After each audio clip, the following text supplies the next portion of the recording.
எல்லாருக்கும் வணக்கம். Welcome to Priyanka's journey. இந்த வீடியோவில் எம்மியான 10 ஃபிஷ் பாஸ்தா எப்படி பண்ணுறதுன்னு பார்க்க போகிறோம். அதுக்கு தேவையான பொருட்கள்: ஒரு 10 ஃபிஷ். இது நாங்கள் பிஎன்ஜியிலேருந்து வரும்போது வாங்கிட்டு வந்தது. இந்தியாவில் சூப்பர் மார்க்கெட்டில் கூட கிடைக்கும். 2 கப் பாஸ்தா, 2 பெரிய வெங்காயம் பொடியாக நறுக்குனது, 5 பல்லு பூண்டு பொடியாக நறுக்குனது, ஒரு மீடியம் சைஸ் திருவன கேரட், ஒரு சின்ன சைஸ் கேப்சிகம் பொடியாக நறுக்குனது, ஒரு மீடியம் சைஸ் தக்காளி நறுக்குனது, 2 பச்சை மிளகாய் கீரி விதை எடுத்தது, 1 tablespoon mutton masala, 1/2 tablespoon garam masala, தேவையான அளவு உப்பு. இப்போ பாஸ்தா பண்ணுறதுக்கு முன்னாடி தேவையான விஷயங்களை ரெடி பண்ணிடலாம். ஃபஸ்ட்டு பாஸ்தாவை ஆயில் சால்ட் போட்டு தண்ணியில் வேக வச்சுருக்கோம். அடுத்து மிக்சியில் 2 பல்லு பூண்டு, 2 பச்சை மிளகாய் விதையை எடுத்தது, ஒரு மீடியம் சைஸ் வெங்காயம், ஒரு தக்காளி, இது எல்லாத்தையும் போட்டு அரைச்சி எடுத்துக்கலாம். நல்ல நைஸாக அரைக்கணும்னு இல்லை, தக்காளி வெங்காயம் எல்லாம் அரைகிற அளவுக்கு அரைச்சிக்கலாம்.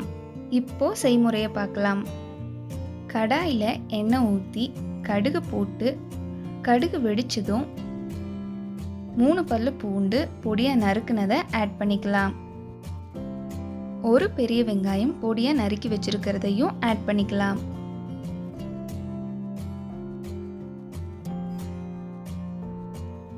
இப்போ வெங்காயம் கோல்டன் ப்ரௌன் ஆகிற வரை வணக்கிட்டு அரைச்சி வச்சிருக்க பேஸ்ட்டை ஊற்றிடலாம். இதுவும் நல்லா குக் ஆகட்டும். எனக்கு பாஸ்தா சாப்பிடணும்னு தோணும் போதெல்லாம் என் ஹஸ்பண்ட் தான் இந்த மாதிரி வெரைட்டியாக செஞ்சு கொடுப்பாரு. இது கூட அவரோட ரெசிபி தான்.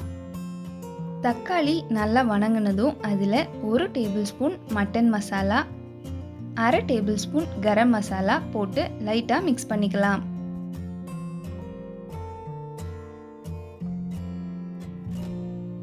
இப்போ இதில் திருவி வச்சிருக்க கேரட்டை ஆட் பண்ணிடலாம்.